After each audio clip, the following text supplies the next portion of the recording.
FAA agents halted the jet as Chloe Shaw shouted, "You're stopping my plane, on my mother's word?" Vivian Cross watched from the terminal window, one hand steady on her glass, the other dialing the press. Her granddaughter Piper's scream echoed before her live stream cut to static. Inside, agents confiscated flight logs, devices, and legacy dreams. Vivian didn't flinch. She whispered, "Let the sky take what blood tried to bury." "Wait, before we go any further, I gotta ask, where are you watching from? Drop it in the comments, and don't forget to subscribe." The moment should have felt sweet. Vivian "Viv" Cross stood at the curb of Hartsfield-Jackson Atlanta International Airport, her silk scarf knotted just so, a vintage leather weekender at her feet, and a chill of anticipation winding up her spine. Her daughter, Chloe, had insisted on a girls' trip with the whole gang to Aspen, family time before the estate got too complicated. Viv had even worn the pearl stud earrings Charles gave her on their 5th anniversary, back when shipping lanes meant something and people meant what they said.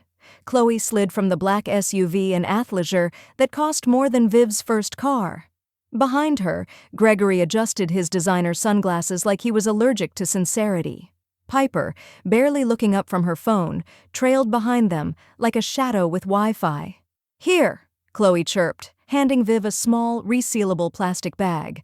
Inside, 6 almonds, a packet of dried cranberries, and 2 ginger chews. "For the plane," Chloe said. "We got upgraded last minute, separate boarding for first class. Just meet us at the gate. Aspen, here we come." Before Viv could reply, they'd vanished into the terminal, swept away by TSA pre-check and a tide of curated detachment.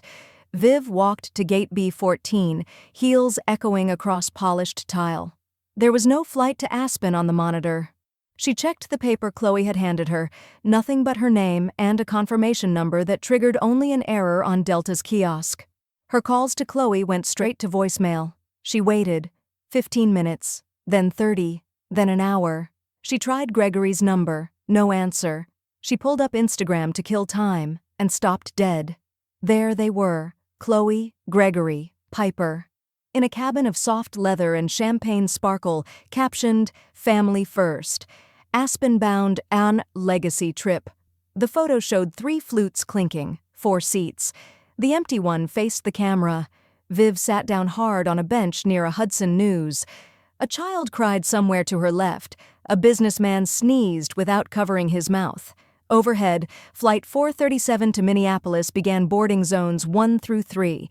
Viv took out the snack bag, looked at it, then slowly stood, walked to the nearest trash can, and dropped it inside without ceremony. She didn't cry, she didn't fume, she just made her way to the airport bar like a woman who had paid for every scar twice, once when it was given, and again when it was ignored. At the bar, she ordered a neat scotch, her voice clear and low.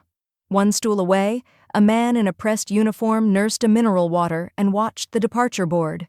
When the bartender set the glass down, the man spoke without turning. "Rough family trip?" Viv smiled bitterly. "Rougher family." He finally looked at her. Steel blue eyes, cropped hair, a calm face trained to keep secrets. Not the sort who offered pity. "Private charters fly out of the south runway," he said. "If you want out without the baggage." Viv arched an eyebrow. "And who are you, an angel with a jet?" He extended a card. "Devin Marks. Flight Operations, Silver Halo Aviation." "I'm the one who doesn't believe in plastic snack bags," he said. Viv stared at the card, then at the scotch, then at the blinking cursor of her silent phone. A quiet fury bloomed beneath her ribs. Not rage, not sadness, precision. She reached for her wallet. "Let's talk altitude," she said. Devin smiled. Behind them, another flight boarded. Somewhere in the terminal, a boarding announcement echoed and was lost. But for Vivian Cross, the trip had just begun. And no one knew she was already changing the itinerary. The hangar smelled faintly of jet fuel and power. Not the kind that comes from title or trophies.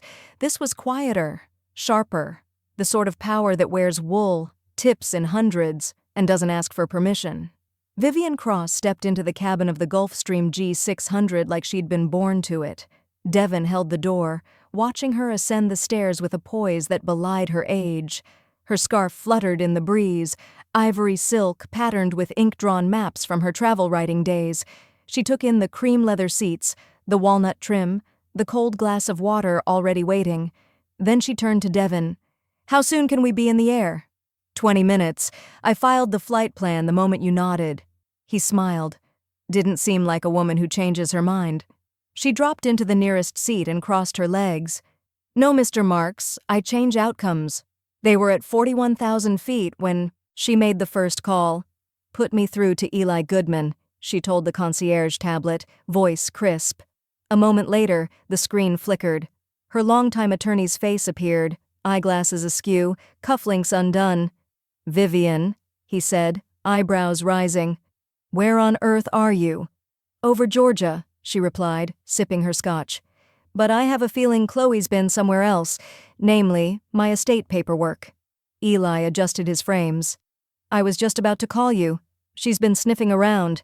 I got a request from Gregory's office asking for a PDF copy of your old will, called it preparatory housekeeping, said you were planning a transition of assets." Viv's grip tightened around her glass. "I said no such thing." "I figured. I blocked the request, but Viv, she's clearly laying ground for something." "Then so will I." Her tone didn't rise. It didn't need to. She glanced out the window. Clouds like pulled cotton drifted below, soft and deceptive. "Have my legacy binder and most recent trust summaries overnighted to the Wexley Aspen. Use my old author alias if you have to. And tell the notary she'll need snow boots." Eli chuckled, but it faded when he caught the steel in her eyes. "You're serious." "I was left in an airport with a snack bag and a lie. I'm past serious. I'm ready." He nodded. "I'll send the files by courier tonight." "Good." She ended the call with a flick, then leaned back. The scotch warmed her throat as the jet glided smoothly west. Across the aisle, Devon poured himself a ginger ale. "Everything all right?" She studied him a moment, his restraint, his readiness. "Tell me something, Devon. What made you leave the Air Force?" He hesitated. Then, "They liked order more than justice. I got tired of watching power protect itself." Viv smiled faintly. "Then you'll understand what I'm about to do." "Can't say I know the mission," he said, "but I respect a clean strategy." She nodded once, then closed her eyes for a moment. Her late husband, Charles, had always said there were two kinds of storms, the kind that pass overhead and the kind that rearrange the coastline. Viv wasn't here to pass. Half an hour later, Devon re-entered the cabin with a printout from the resort concierge desk. "Thought you should know," he said. "The Shaw family just landed their private charter out of Van Nuys. They're booked at the Wexley, too." Viv opened one eye. "I assume they expect to arrive before me. They'll be wheels down in 90 minutes. Viv drained the last of her drink, then pressed the recline button with a manicured finger. "Then let's beat them there." Devon raised an eyebrow. "You want me to push us faster?" "No," she said. "I want them to arrive thinking they're first, then find me ordering my second martini." She stretched, her bones cracking like punctuation marks. Let the children play legacy like a game of spoons. Vivian Cross was setting the table, and she had just reclaimed the silver. The Wexley Aspen was all curated charm and deceptive warmth, exposed beams, glass that stretched to the sky, and a concierge desk where the staff wore discreet earpieces and expensive smiles. Vivian Cross stepped through the front doors like she owned the altitude. Devon had already arranged for her suite, top floor, east wing, directly above the one reserved for Chloe and Gregory. Elevation was psychological, and Viv had always preferred looking down on problems rather than up at them. "Shall we unpack for you, Ms. Cross?" the concierge asked, gesturing toward the bellman with her luggage. "No need," Viv said, removing her gloves with surgical grace. "I travel light. I just don't arrive quietly." She was seated in the resort's cocktail lounge 45 minutes later, flanked by two staffers who had clearly taken a liking to her after one round of dry martinis and a story about smuggling pearls through a Singapore checkpoint in the 80s. The air smelled faintly of cedar and citrus. Snow dusted the window panes like powdered sugar. That's when Chloe arrived. Viv didn't turn. She let her daughter approach. heels clicking across Italian tile, that practiced jawline tense behind tinted lenses. "Mother?" Viv sipped her drink before glancing up. "Darling, you made it." Chloe stared, caught between confusion and horror. "How did you— I thought—" "Curious," Viv interrupted. "I could have sworn we were flying together. That's what you told me. And yet here I am, and there you are. And no one's carrying a snack bag." Gregory appeared behind Chloe, brows furrowed, phone already in hand like a shield. Piper followed last, her camera-ready face now devoid of filter, surprised, wary. She took in the scene, Viv's proximity to the staff, the prime seating, the ease with which she inhabited the space. Viv smiled at all of them as if hosting an after-party they hadn't been invited to. "Hope your flight was smooth," she said, then turned back to the bartender. "Jason, love, another round, and send one to the couple at the window. They just got engaged." Later in her suite, Viv opened the digital safe hidden behind a painting of elk antlers and retrieved the legacy binder that had arrived by courier an hour before she did. The old trust documents were neatly filed, every tab marked in blue and gold. But one detail stopped her. Page 19, Draft 6, B, Beneficiary Addendum, Piper Shaw, Co-Beneficiary, 30% contingent on academic enrollment and family caretaker provisions. Viv stared at the line like it was a splinter she hadn't known was under her skin. Charles had never trusted Chloe, that was old news, but Viv had once hoped Piper might be different. The next morning, Viv booked a massage, aromatherapy not for relaxation, but reconnaissance. Wealth spoke in hushed spas and linen-wrapped conversations. She'd always preferred her whispers over brunch to her secrets over courtrooms. She was wrapped in a eucalyptus robe, toes soaking in warm salt water, when Piper slipped into the lounge, phone in hand. Her nails were fresh. Her smirk wasn't. "You always pick the same seat," Piper said. "Even when we were kids, like you were reserving the view." "Some things are habit," Viv replied. Piper cocked her head. "Do you even remember the last time you updated your will?" Viv met her eyes. "I remember betrayal, dear," she said softly.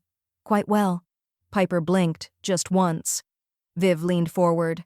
"And in case you're wondering, yes, I've had it reviewed. And no, it doesn't include TikToks, tantrums, or the terminally entitled." Piper rose without responding, her lips a perfect, practiced line. Viv watched her leave, then reached for her tea. It was still warm.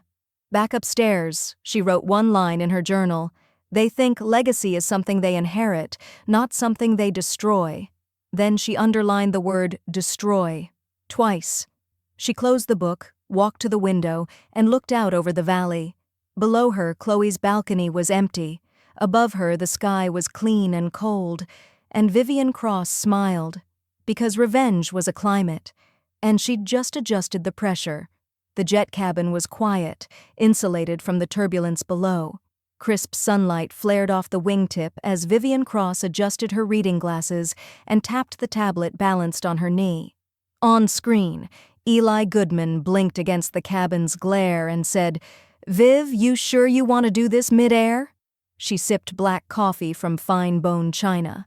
"Altitude makes the mind sharp, Eli. And I want this done before the ground pulls us back to old habits." The file appeared beside his face. The new will, Draft 7C. She scrolled slowly, eyes scanning every line with the precision of someone who'd once edited travel guides for governments afraid of their own borders. "No bequests to Chloe or Gregory," she said aloud. "No discretionary funds, no fallback trusts. You've checked the revocation clause?" "Twice. This document supersedes all prior versions." She stopped scrolling and exhaled. "Good. Let the snakes hunt in a garden that no longer grows for them." "And the beneficiaries?" Eli asked. Viv tapped the screen. The Charles Cross Veteran Scholarship Fund, the Marks Aviation Family Grant. A new foundation, Guardians of the Second Sunrise, advocating for elder autonomy and financial protection. "Leave Piper off the primary list," she said quietly. "Pending reevaluation." Eli nodded. "I'll have the notary meet you on return." Viv smiled faintly. "No need." She glanced toward the cockpit. "She's on board." The notary entered the rear cabin 10 minutes later wearing a Wexley housekeeping uniform and a slick of pink lip gloss. No clipboard, no official bag, just a slim folio tucked into the towel cart. Viv raised an eyebrow. "You're early." "I respect a woman with a deadline," the notary replied, already slipping gloves on. Viv retrieved the stylus, signed on the digital line, and then beneath the hard copy, 3 strokes, elegant and exact. The notary sealed the envelope, thumb-printed the tag, and tucked it back into the laundry cart. "Thank you," Viv said. "Thank you," the notary replied. "Most people sign away power. You just reclaimed it." Back on solid ground, Piper let herself into Viv's suite under the guise of returning a robe. Her eyes scanned the room like a hawk, but the safe's keypad had been disabled, the digital documents removed, and every decoy drawer stuffed with decoy clutter. Crossword puzzles, facial rollers, old magazines marked with fictitious notations. Viv, of course, had been expecting her. From the hallway, she watched the girl's silhouette pause at the window, frozen for just a second in uncertainty. Then Piper left. Viv said nothing. That evening, the family met for cocktails on the terrace, a forced tradition, complete with faux toasts and stiff conversations wrapped in mountain air. Gregory leaned in during a lull. "Viv, I've been thinking, we should really consider a family trust, protect everyone, simplify assets. I can draw up something airtight, tax-friendly, of course." Viv swirled her drink. That's generous." "Not at all. It's about legacy, isn't it?" She tilted her head, eyes amused. "And who better to manage a legacy than the people trying to inherit it?" He chuckled, missing the edge. "Exactly. We can structure it in layers, make it clean, invisible even." Viv leaned closer, dropping her voice to a purr. "Make me a proposal." Gregory's face lit. "You're serious?"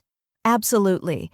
But let's keep it quiet for now," she said, patting his arm like she was soothing a dog she didn't trust to heel. "I'd hate for Chloe to feel excluded." Gregory nodded eagerly. Viv turned back toward the snow-dusted peaks, smile fading into something sharper. She didn't need to fight them anymore.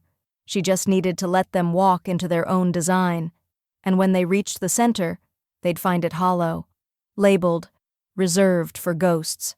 At 7:12 a.m., Vivian Cross called Eli Goodman from the breakfast nook of her suite, her voice calm and clipped. "Freeze all active accounts under the primary trust. I don't care if it's mid-quarter. Do it." Eli didn't blink. "Understood. All investment withdrawals and distributions? Halted. Should I cite audit?" Viv stirred honey into her tea. "Cite pending restructuring due to beneficiary misalignment. That should raise eyebrows without raising alarms." Eli hesitated. "You think Gregory's going to sniff around?" Viv exhaled softly. "He already has. I'm just letting him catch a trail that goes cold." 3 hours later, at a boutique financial firm tucked into a Manhattan high-rise, Gregory Shaw was pacing. "I don't understand," he barked into the phone. "Why are the disbursements on hold? We're talking routine asset movement, portfolio cleaning."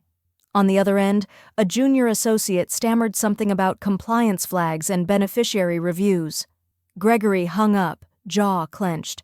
Then he smiled, because a freeze meant a shift, and a shift could be reversed if handled before the paperwork hardened.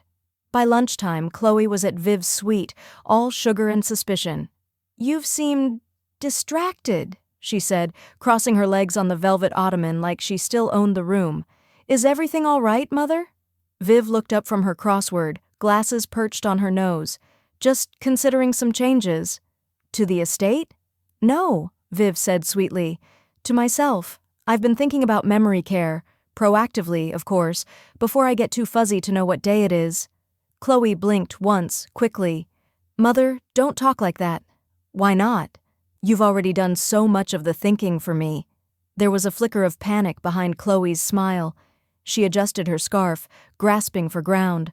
"Well, if you do want help navigating options, Gregory and I know specialists. We'd be happy to take that burden off your hands." Viv smiled gently. "Oh, Chloe, I'm not handing you burden. I'm handing you bait." Chloe tilted her head. "What?" But Viv had already turned back to her crossword. 20 across. False show of concern. 5 letters. She inked in the word, Fane. That afternoon, the housekeeping manager knocked softly. "Apologies, Ms. Cross, but the turndown team mentioned someone was in your suite earlier. Young woman. Claimed to be family." Viv's pulse didn't change. "Did she take anything?" "No, ma'am, but she opened the desk drawer where the folder was last seen, then left when she noticed the security camera in the lamp base." Viv nodded. "Thank you. Please remove the batteries from the lamp and send the footage to room 14D. Name on the envelope, Eli Goodman." Later that night, Viv sat with her journal in front of the fireplace. The pages were full now, legal strategy beside hand-drawn maps, travel memories colliding with revenge planning like a memoir written in cipher. She paused before writing, closed her eyes, and suddenly the past flickered. Piper in glitter sneakers, age 8, leaning over a worn chessboard. "You're the coolest grandma," she'd whispered. "Even your checkmate sounds polite." Viv had laughed. That version of Piper had vanished the moment her mother handed her a spreadsheet with projections and percentages. Legacy had turned her granddaughter into a predator in training. Viv picked up her pen, wrote just one line, "The worst thieves don't steal money, they steal mercy." The next morning, Eli called. "I got the footage. It's crystal clear." She was trying to photograph the updated will. "Good," Viv said. "Prepare the fraud inquiry for the state bar. Name Gregory as a co-conspirator. Use the footage as preliminary exhibit." "You're escalating." "I'm documenting." Eli was quiet for a beat. "You're sure?" Viv turned toward the window. The snow outside glittered like broken glass. "Let them feel the ice this time," she said, "and let it crack under their shoes." That evening, as she passed the grand piano in the lobby, Piper looked up from a velvet chair, startled. "Grandma?" Viv didn't slow. She just said, without turning, "Checkmate doesn't always mean the king falls. Sometimes it just can't move." And the lobby door whispered shut behind her. By 8:17 a.m., Chloe was storming the front desk in heels too sharp for mountain carpet. "There's been a mistake," she said, palms flat against the marble. "The card on file should be ours, ending in 0201. You've frozen our reservation?" The concierge, cool as glacier melt, offered a practiced smile. "I'm afraid the reservation has been consolidated under a primary guest account." Ms. Vivian Cross Gregory stepped forward, teeth tight behind a performative grin. "That's impossible. There are financial regulations against this." "Not when the original guest owns the family trust that funded the suite," the concierge replied, scanning her tablet, "and has legal authority over the associated assets." Chloe's hands curled into fists. "She did this on purpose." "Ma'am," the concierge said gently, "we don't engage in family matters. We only honor the reservation that holds legal precedence." Behind them, a couple in fleece jackets whispered to each other, eyes flicking toward the scene like tourists catching a matinee argument. Gregory grabbed Chloe's arm. "Let's regroup." She yanked it away. "She wants us cornered." "She wants us documented," Gregory muttered, "every tantrum on camera." Upstairs, Devin tapped his laptop, the glow of surveillance feeds washing his face in soft white. "Room 212, he said to Viv, who stood behind him, arms folded. "Chloe tried logging into your online archive last night from the spa's guest Wi-Fi. Password guess, *123 twice. Viv's laugh was dry. "How poetic! One bad seed trying to crack the orchard." "She never made it in. I had the access keys rotated before they landed." Viv placed a hand on his shoulder. "Good. Thank you for keeping eyes on the frost line." Devin didn't answer, but he nodded, sharp, certain. By mid-afternoon, Piper struck back. In a TikTok titled, "My Rich Grandma Thinks She's Tony Stark," she strolled the Wexley lobby in a silk robe, mockingly narrating how her paranoid elder was building her own legacy AI to replace real people. Viv watched it silently in the media lounge, earbuds in, laptop balanced on her knees. The video was slick, filtered, sharp, cruel in its humor. But comments told a different story. "This is how financial abuse begins. She took care of you. You treat her like a punchline. Disgusting behavior." By sunset, the hashtag #ProtectViv trended in Aspen. In the lounge that evening, staff passed Chloe without greeting. The bartender, who once smiled tight, offered no refill. The spa attendant refused to adjust Piper's candle scents without proper booking.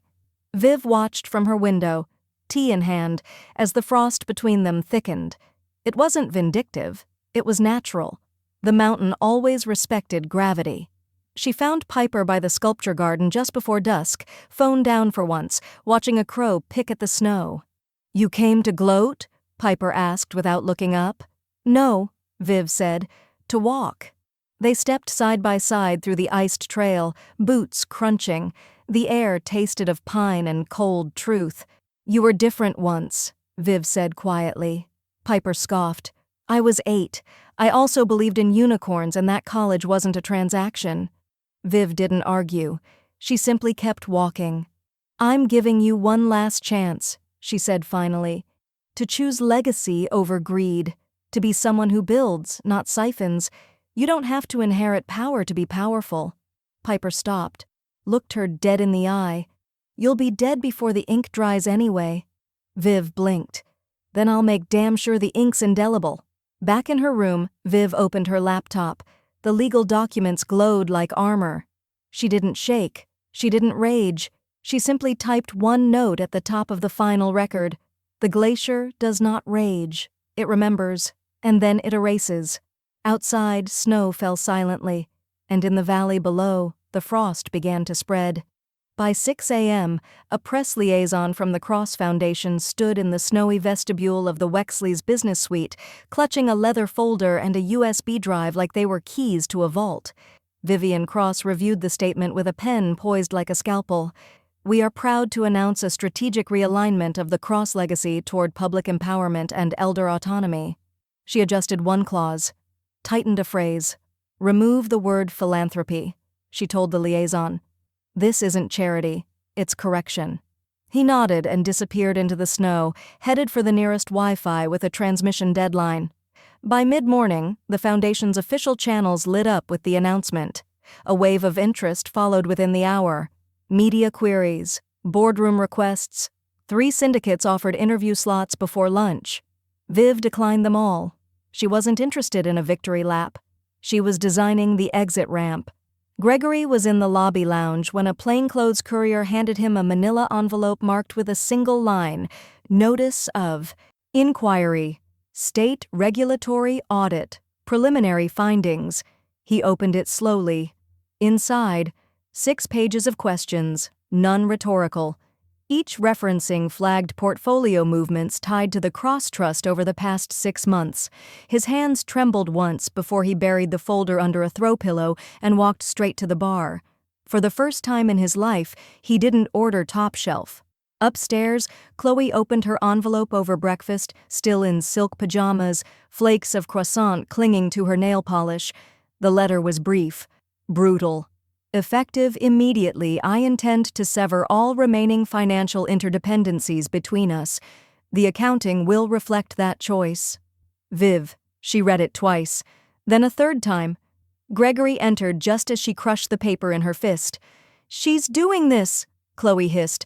"Not quietly, not slowly, just ripping us out like bad wallpaper." Gregory said nothing. He had no more illusions to offer. Eli met Viv in the library lounge with fresh snow on his coat sleeves and the final documents in hand. "Are you sure you want to remove them entirely?" he asked, flipping to the signature page. "There's nothing left. Not a stipend, not a clause." "Exactly," Viv said. "They didn't ask for connection, they asked for extraction." "And Piper?" Viv hesitated. "She gets one chance," she said finally, "not as a granddaughter, as a student." That afternoon, Viv met Piper near the resort stables, where the girl had fled after the trending backlash. "I'll fund your college," Viv said, "not through the family name, through a blind grant. No recognition, no inheritance, just merit and effort." Piper narrowed her eyes. "You think I want crumbs? I think you need a mirror. I need what's owed to me." Viv's face stayed still. "Then you'll go hungry." Piper's laugh was short and joyless. "You can't erase us." Viv turned to leave. "I don't need to. You're erasing yourselves." That evening, in her suite, Viv placed a single white envelope on the desk and addressed it to herself. Inside, a copy of the final will, notarized, stamped, filed. The gesture wasn't symbolic, it was surgical, a reminder that she had rewritten her future with her own hands. She sealed it, then wrote in small cursive across the front, "To the woman who remembered her worth before anyone else did." The next morning, hotel staff discovered that Chloe and Gregory had left in the night. No checkout, no farewell, just a note at the concierge. Forward nothing. Viv sat by the fireplace, pen in hand, writing a new speech for the Foundation's winter gala. Halfway down the page, she paused, because something was gone. Not grief, not bitterness. The echo, the ache of having handed love to people who mistook it for leverage. She exhaled, long and low, and for the first time in months, it didn't turn to frost. Somewhere below, the glacier cracked, but this time, it was letting go. The knock came just after dusk. 3 soft raps, like a child seeking permission. Vivian Cross opened the door to find Chloe alone, cheeks flushed from the wind, or something else. 5 minutes, Chloe said. That's all I'm asking. Vivian stepped aside. Then don't waste a second. Chloe walked into the suite slowly, eyes sweeping over the fireplace, the leather journal on the end table, the single cup of tea. She didn't sit. She hovered, like a woman circling a wound. "I've been thinking about Dad," she began. Viv said nothing. Chloe forged ahead. "Do you remember that Christmas in Charleston? When it snowed for 5 minutes and we all ran outside like idiots?" She gave a small laugh, too rehearsed. "You were wearing those ridiculous red boots. You made peppermint bark from scratch." Viv nodded once. "I remember. I miss that," Chloe whispered. "I miss you." Viv folded her hands in her lap. "You miss the version of me who didn't read ledgers and legal clauses." Chloe blinked hard. "You don't have to do this. Cut us off like strangers. We're family." Viv looked up slowly. "You left me at a terminal with 6 almonds and a lie." Chloe flinched. "You froze me out before I ever touched the vault," Viv continued. "This isn't exile. It's inventory." Chloe's voice sharpened. "You're going to regret this. I've already regretted not doing it sooner." The warmth drained from Chloe's face, her jaw set. "So that's it," she said. "You're rewriting everything, all because you think you're some crusader now, some martyr for old women and veterans and pilots." Viv didn't reply. "You want a headline? Fine, I'll give you one." Chloe's voice dropped into something low and venomous. "I'll tell the press you've been manipulated, that you're showing signs of decline. You'll be the face of elder exploitation instead of empowerment. And once people question your mental state, the courts will too." Viv reached, slowly, for her phone, tapped once. A soft red light blinked on the screen. "Say that again," she said. Chloe's breath caught. "You're just—" She stopped. Started again. "You—" "Just an old woman on borrowed time. You don't even see how ridiculous this is. You think the world cares what you write in your little notebooks?" Viv stood, calm, composed, a flicker of something ancient in her eyes. "Then I better make the next week's count," she whispered. She hit save. Chloe's face crumpled, but she masked it quickly. "You wouldn't—" "I already did." Viv walked to the desk, selected a file from her folder, and slipped the phone inside. "I'll be forwarding this to my lawyer tonight, along with a formal note on the risks of continuing this conversation." Chloe's mouth opened, but no words came. "Doors on your right," Viv said. The silence between them pulsed with something final. Chloe left. No slam, no parting shot. Just the echo of her heels against polished wood. Viv stood alone for a long moment, the room quieter than it had any right to be. Then she walked to the fireplace and added one more log. The flame caught quick, steady. She didn't smile. She didn't cry. She simply watched the burn. Because leverage burns fastest when it's dry. And Chloe Shaw had just handed her the match. Vivian Cross was in the solarium when Eli called. She answered on speaker, letting the sunlight hit her face like armor. They filed it, he said. Chloe claims cognitive decline, mentions paranoia, erratic decision-making. She's requesting a protective review of your estate. Viv sipped her tea, jasmine and salt. So, the daughter who left me at gate B14 now wants to play guardian angel? She filed in Pitkin County Court. They've appointed a psychological examiner. Mandatory evaluation. End of week. Viv set her cup down. Steady. Let them come. Viv? I said, let them. The morning of the evaluation, she dressed like a woman testifying to her own legend. Navy wool suit, scarf from her assignment in Marrakesh. No jewelry except the engraved wedding band Charles had insisted she keep, even after death. Devon stood by the door with her briefcase in hand. You're sure you want to bring all that? Viv took it, unzipped the flap, and tapped the contents.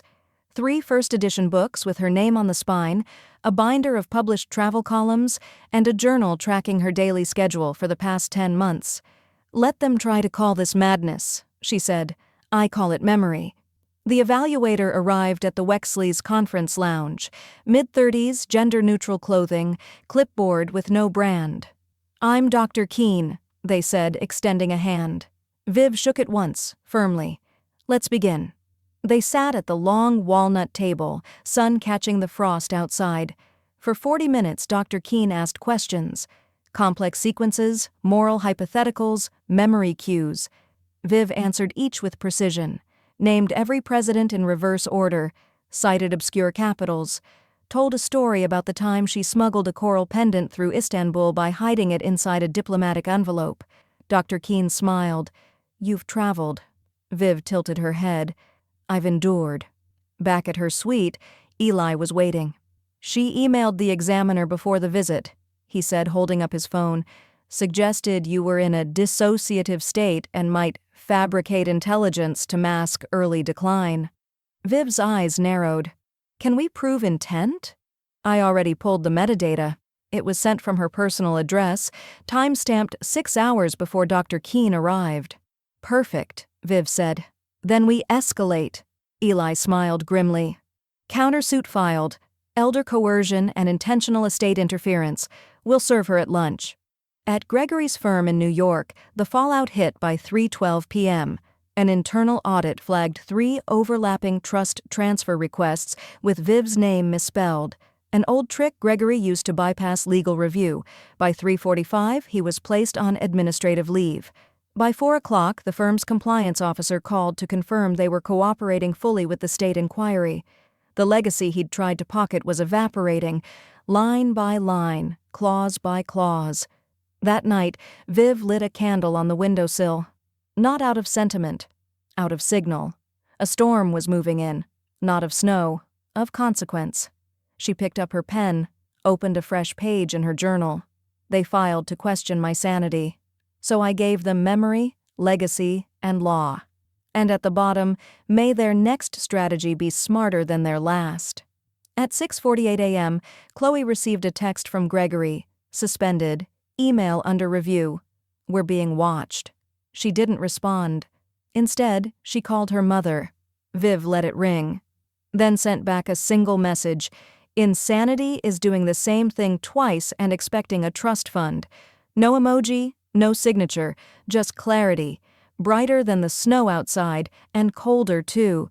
Because in the battle between legacy and lunacy, Vivian Cross had just flipped the script.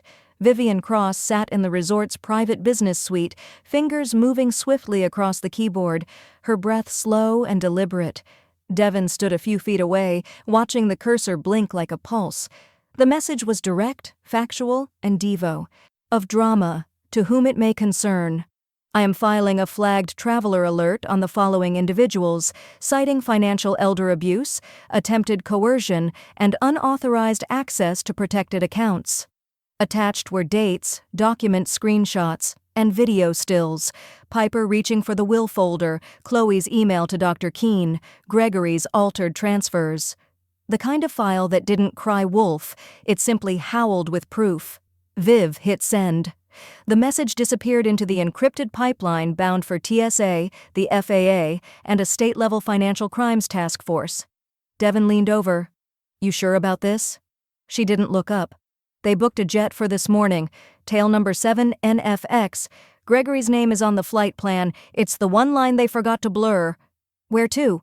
Bozeman, Viv said. Montana. No extradition treaties involved, but they clearly think the snow will hide the stains. Devon gave a low whistle.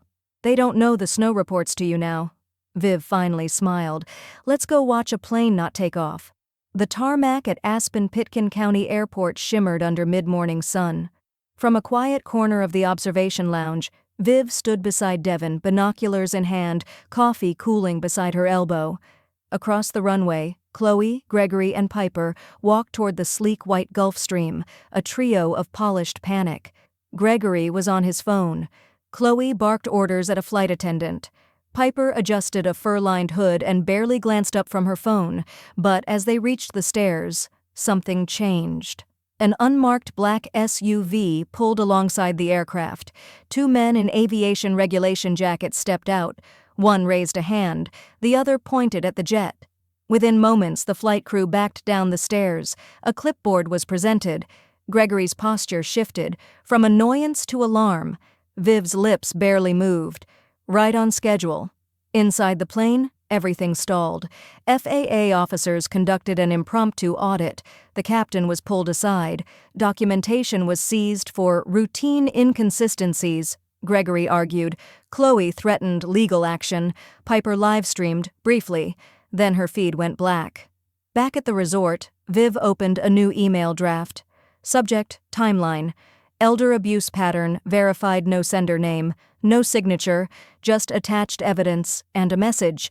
For public interest and elder justice, review the enclosed timeline of events and misconduct connected to the Cross estate and its misuse by Chloe Shaw, Gregory Shaw, and Piper Shaw. She BCC'd 5 outlets, closed the laptop, and poured herself a whiskey. Within hours, the media swirl began. Aspen's local outlet ran a teaser first, Socialite Family Grounds, jet after anonymous tip. Then Denver picked it up, then the Post, then Bloomberg. The phrases echoed loud and ruthless. Elder abuse inquiry, attempted estate manipulation, jet halted mid-flight prep under federal scrutiny. Piper's next TikTok was flooded with comments. Wait, are you the one whose grandma burned your trust fund? Shame on Shaw, brand deal girls a brand risk now. By nightfall, her sponsorship with a skincare line was canceled. The press kit for her fashion collab went dark. A partnership she teased in Aspen, gone. Viv didn't gloat. She simply stood by the resort's wide-pane window, watching the jet sit still on the snowy apron, door open, wheels locked. They thought elevation meant escape, she said. Devon folded his arms. Turns out, altitude's just a clearer view of the fall. Viv nodded once, and we're only halfway down the mountain. Back in her suite, she opened the fireplace app on her phone and stared into the digital flame for a long time. Then she wrote one line in her journal. They mistook silence for surrender. I mistook them for family. She underlined it twice. Outside, the wind picked up, and somewhere across the tarmac, Chloe finally realized this wasn't turbulence. This was a descent. The snowfall began as Viv returned to the Wexley. Not a blizzard, just that slow, deliberate kind that blankets consequence without sound. A fresh coat for a new chapter.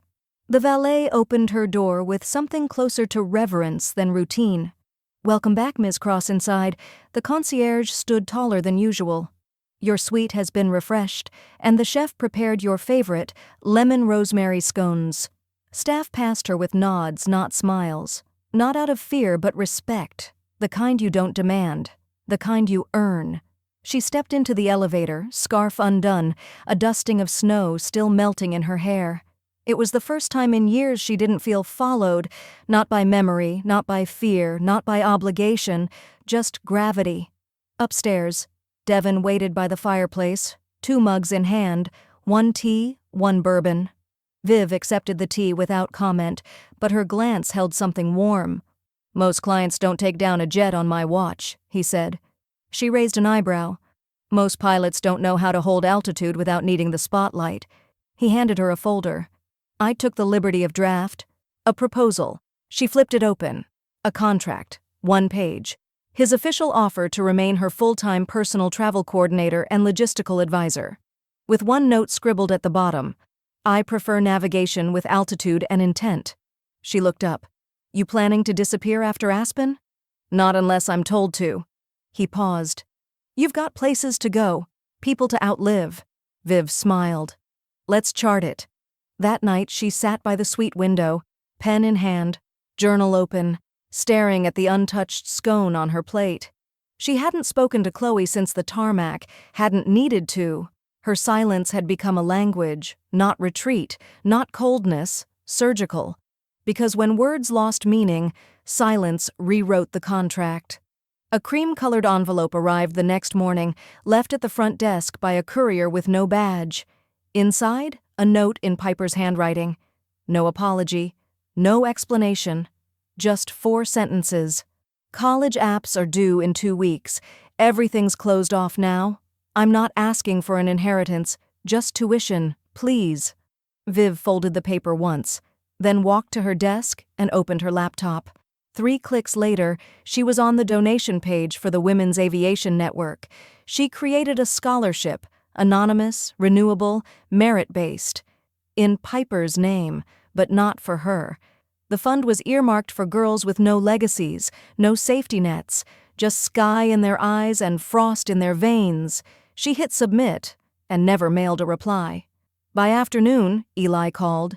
"You've been cleared," he said. "Every transfer finalized. The revised trust is ironclad. Your assets are now protected under irrevocable clause, fully executed. Even the vault property. No one touches a dime without climbing Everest first." Viv let out a breath she hadn't realized she'd been holding. And the foundation? Chartered, funded, and booked through spring with site visits and board meetings. Viv looked around the suite, then past it, out to the mountains. "I want to schedule a legacy tour," she said.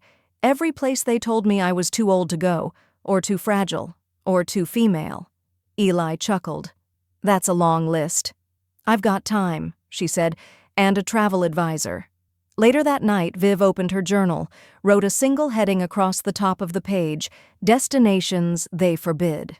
Below it, she listed the Monastery Trail in Bhutan, the polar flight over Hudson Bay, the cliff walk in Skellig Michael, the island Charles promised her, but never took her to. Each line was inked cleanly, with intent, because revenge wasn't always fire.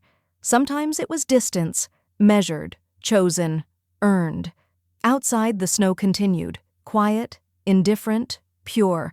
But inside, a woman once called irrelevant was rewriting the wind, and the world, for once, was listening. The ballroom of the Wexley's north wing shimmered with soft lighting and sharper expectations. Velvet chairs arranged in half-moons. Glasses clinked with caution. The annual Estate Futures Summit had never hosted anyone quite like Vivian Cross. She stepped onto the stage in a midnight blue suit, silver threading that caught the light like veins of ice. Her only accessory, the Cross Foundation pin. Her presence, heavier than legacy, sharper than wealth. She didn't begin with greetings, or thanks. She began with truth. "They told me I was too old to manage my affairs, too sentimental to protect what I built, too generous to notice I was being robbed in silk gloves." The room shifted. "I'm not here to give a speech. I'm here to issue a storm warning." She laid it out, slide by slide, no fluff. The Elder Autonomy Trust. A replicable, legally armored structure that protected assets from intergenerational coercion, digital manipulation, and stealth devaluation. No child could alter it. No spouse could siphon it. No advisor could reroute it. The final clause read like a challenge. "Preservation is not paranoia. It's preparation." The crowd applauded, slow at first, then with a kind of anxious conviction. Viv stepped back from the mic and let the silence roar. Later that evening, Piper's name trended again, but not for skincare routines or influencer brunches. Screenshots leaked, her phone records, VPN usage, the metadata trails tracing digital tampering, from document scans to attempts at backdoor access through Gregory's firm. A third-party investigation confirmed it. Piper hadn't just known, she'd helped engineer it. By nightfall, her accounts were locked, brand deals dropped, followers vanished, her verified status was removed. Viv watched the news in silence, fingers curled loosely around a glass of champagne. She didn't toast, she just breathed, deep, clean, undistracted. Chloe lasted 2 more days. The Colorado Real Estate Commission revoked her license quietly, citing ethical misconduct and material misrepresentation during a property transfer involving the Cross Trust. She left Aspen under cover of a thin scarf and thick shame. No press, no statement, just a cab to a small airport and the sound of doors closing. In Devin's inbox, a wire confirmation chimed softly. From the Cross Foundation to Silver Halo Aviation, Veteran Initiative account amount, $1,200,000 memo, legacy should fly on trusted wings. Attached was a single line, handwritten by Viv, build the fleet. Let no one be grounded without choice. Devin stared at the screen for a long moment, then closed his laptop, stood up, and began a checklist. Viv sat with Eli in the study, pen in hand, fresh will before her. Last revision, she said. He watched her sign. This one added a single name to the executor line. Devin Marks, no fanfare, no condition, just trust, the rarest currency of all. Eli watched her press the seal. You finally trust someone again. Viv met his gaze. Number I just stopped pretending the others earned it. The runway lights blinked in long, clean rows as the jet prepped for takeoff. Viv climbed the stairs with no hesitation, no scarf, no snack bag, only a single chilled bottle of champagne and a journal tucked under her arm. Devin stood by the cockpit door. Destination? She sank into the leather seat, buckled in, and looked out at the horizon. West. Then wherever the sun hasn't set yet. He grinned. No return flight? Not unless I say so. The jet rolled forward, engines humming, and as it lifted into the crisp, forgiving air, Viv whispered the line she'd once only written. Let the sky take what the bloodline tried to bury. She closed her eyes. Not to sleep. To remember what it felt like to rise. Because this flight? It wasn't escape. It was arrival. The message arrived in Viv's inbox late one evening, hours after the jet had touched down on the golden runway outside Santa Fe. The subject line was blank. The sender was predictable, from pshaw.content@gmail.com to vivian.cross.foundation@securemail.org. Message: I was wrong. But you were cruel. We could have been something else. I don't need inheritance, just don't erase me completely. Viv read it once, then once more, before lifting her fingers to the keyboard. She didn't draft paragraphs, she didn't extend olive branches or salt the wound. She simply typed one line, better alone than surrounded by leeches. She hit send. Then she forwarded the entire thread to Eli with the note, archive under attempted emotional coercion, post-fraud phase. There was no venom in it, just record-keeping. And records, she had learned, were more powerful than revenge. The artist retreat sat on a mesa just outside Santa Fe, its adobe buildings bathed in apricot light, its silence broken only by wind and the occasional sound of brushes against canvas. It wasn't luxurious, but it was clean, honest, and wide open, exactly what Viv needed. Her room had a narrow bed, a clay fireplace, and a writing desk that faced west. There was no minibar, no curated playlist, just air and time. Each morning, she walked the dry trail behind the lodge, boots crunching over sun-bleached stone. At noon, she sketched ruins or made notes in her journal. In the evening, she sat in the communal kitchen with strangers who asked nothing of her but her first name. It was there, on the third night, that Devin forwarded a tabloid clip from an anonymous email. The headline read, like a requiem, Aspen heiress disgraced, Chloe Shaw loses license, home, reportedly living in RV outside Tulsa. Viv didn't gloat. She didn't even frown. She just clicked the article closed and opened her document titled Legacy Operations, Phase 3. There was still work to do. The next morning, as she stirred honey into her tea, a thick envelope arrived from her publisher.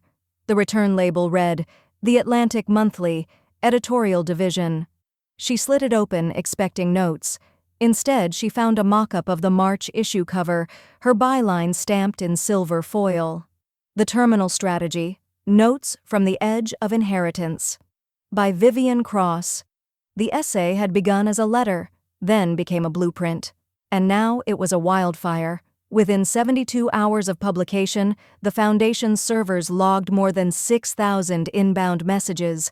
Some were thank you notes from widows and veterans. Others were legal inquiries from retirees fearful of being erased by their children. One letter came from a 91-year-old retired trucker who wrote, I didn't think anyone knew what it felt like to be treated like a wallet with a pulse. Viv read each letter, not because she had to, but because she needed to. Each one was proof that silence, once weaponized, could become a signal. The Foundation's donations doubled by the end of the week. A second fund was approved for launch. The Cross Clause Initiative, aimed at legal literacy and elder autonomy workshops across all 50 states. Devin updated the board from a coffee shop in Chicago, his camera grainy, but his voice clear. Request volume just past forecast. We're gonna need more staff. Viv, watching from her little Adobe desk, nodded slowly. Good, build it. And you? Devin asked it. You ready for the next stop? She glanced at her handwritten itinerary, each destination inked with clarity. Bhutan, the Skellig Cliffs, Hudson Bay, then circled in red at the bottom, Seattle, where a small bookshop still kept her first travel column framed behind the register. Yes, she said. I'm not done rising yet. That night, the wind blew harder against the window pane, but Viv didn't flinch. She wrapped herself in the soft shawl Charles had given her long ago, not because she missed him, but because she finally understood what it meant to carry warmth without needing to return it. She opened her journal and added one more line. The sky isn't empty. It's just waiting for those who refuse to land. And for the first time, she slept without dreaming of gates, terminals, or snack bags. She dreamed of altitude. And this time, she didn't come down. The final signature came not with drama, but with absolute quiet. Viv sat alone in the library of a guest estate outside Taos, the kind of place where walls were made of packed earth and stories whispered more than echoed. The notary had already left. The documents, 3 sets, each bound with ribbon and witness stamps, lay neatly on the mahogany desk. It was done. The estate was now locked in an irrevocable trust, one with no loopholes, no discretionary clauses, and no room for reinterpretation. Devin Marks was listed as the executor. The Foundation was its own legal entity, answerable to no bloodline, and Vivian Cross's final affairs were, at last, untouchable. She capped the pen and pressed the seal one last time. Then she exhaled. Not relief, not triumph. Something quieter, a kind of settled gravity. The next day, Eli called with an update from Colorado. Piper's petition was tossed, he said, the sound of rustling papers in the background. Judge cited irrefutable evidence of intent to manipulate legal proceedings, including metadata and device history. It's over, Viv. She leaned back in her chair, letting the news sink in like warm sunlight. And Chloe? Served with a formal cease and desist this morning. She's no longer allowed to use your name in any business, media, or financial context. If she tries again, we go civil. Viv's lips curled faintly. Let her try. The echo chamber she built doesn't carry like it used to. Eli laughed. Number now, it collapses on her when she shouts. That week, Viv recorded a podcast with a small but respected platform that focused on women's autonomy and aging. She declined video, asking only for audio, her voice, and nothing else. The episode was titled, The Last Year of My Life I Actually Owned. In it, she spoke with calm precision about silence, power, and how inheritance often became the first battlefield of betrayal. She didn't name names. She didn't need to. She ended the episode with a sentence that made the host go still. They didn't rob me of wealth. They tried to rob me of authorship, but I've reclaimed the pen. A few days later, Devin joined her on the patio of the guest house. He held out a folder, inside of which were blueprint sketches and FAA application papers. New aircraft. Veteran-built, small charter class. It needs a name, he said. I was thinking, the VC Cross. Viv didn't even glance at the paperwork. Don't name it after me. Devon blinked. You sure? It's yours as much as mine. She looked out across the mesa, the dusk spilling lavender shadows over the brush. I don't want monuments, I want movement, she said. Call it whatever inspires the next woman who thinks she has no runway left, but leave my name out of the clouds. Devon nodded, understanding something deeper than instruction. On the final night of her stay, Viv hosted a small dinner in the courtyard under strings of dim gold light. The guest list was intimate, hand-curated. A former fighter pilot who had lost her pension in a fraud case, a young woman running a legal startup in Tulsa, a painter from Baltimore who taught free workshops to single mothers, a public school teacher turned community organizer. No photographers, no donor plaques, just bread, wine, and long pauses between laughter. At one point, someone asked Viv what she was working on next. She didn't offer a brand or a project or a press release. She just said, distance. The kind that frees you, not isolates you. That night, after the last glass was cleared and the final chair tucked in, she stood alone in the courtyard. The sky above was vast, unburdened. She thought of all the places she'd been told not to go, all the rooms she'd been pushed out of, all the stories that tried to end her before she had written her own. She opened her journal and wrote, "Legacy isn't what survives us. It's what resists them." She underlined it once, slowly, then looked up at the stars, each one a silent witness to the woman they failed to erase.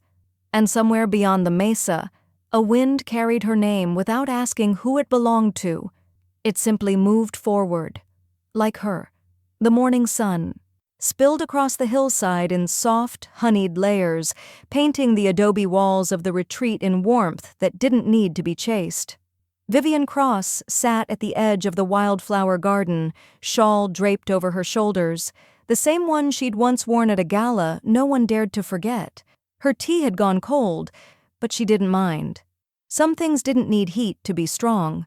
She looked out over the vast horizon, no longer seeking direction. This time, she simply witnessed it. The world was quieter now, not empty, not dulled, but unburdened. In the space where obligation used to grow like moss, there was now freedom, and in the spot where family once dragged behind her like chains, there was nothing but clean air. She was alone, but not lonely. And in every letter that arrived now, from veterans in Arkansas, grandmothers in Chicago, law professors in Vermont, she saw proof that legacy, when severed from greed, became its own elevation. The Cross Foundation had moved beyond her zip code. What began as a protection clause in a private estate had become a national model.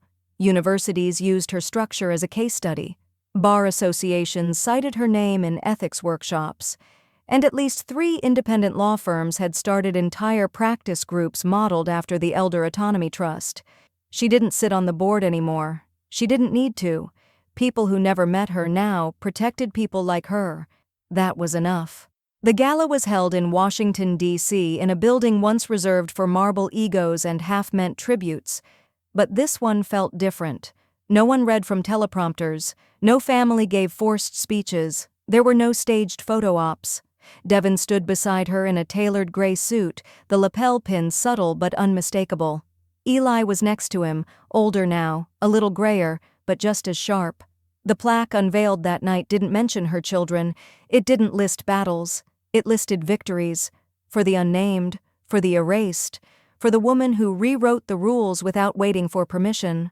By the time spring folded into summer, Chloe had faded from digital relevance. She'd moved twice in a year, once to a remote lakeside rental, once again when the media stopped calling entirely.